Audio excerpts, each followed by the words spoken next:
So for our slide board reverse lunge, we have a slide board out, we only need one boot for this. We're gonna make sure that nobody puts on the boot, but we just keep it on the board just to move around on.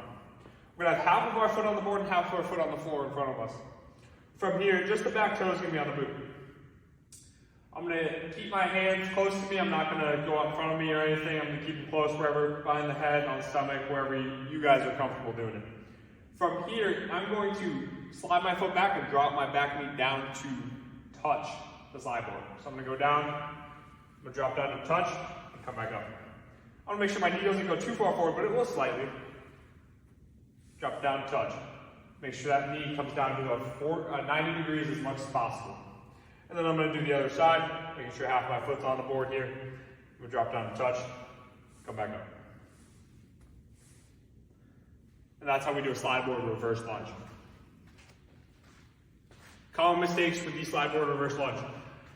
The biggest thing you're gonna see is they're gonna reach way too far back with that foot.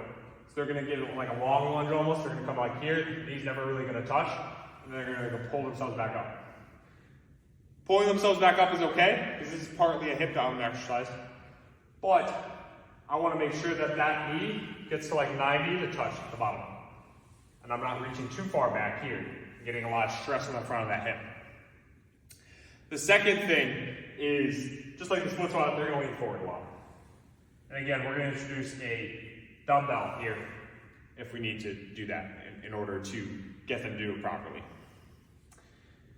The last thing is, same thing with the split squat. When they get in that position, that toe turns in, we just wanna make sure the toe stays forward the whole time. As for the split squat, we're gonna do goblet as long as we can, and then we're gonna introduce two in each hand, or one in each hand. And from there, we're gonna progress. Make sure we exhaust the goblet as long as possible. Those are all the common mistakes for slide board reverse lunge.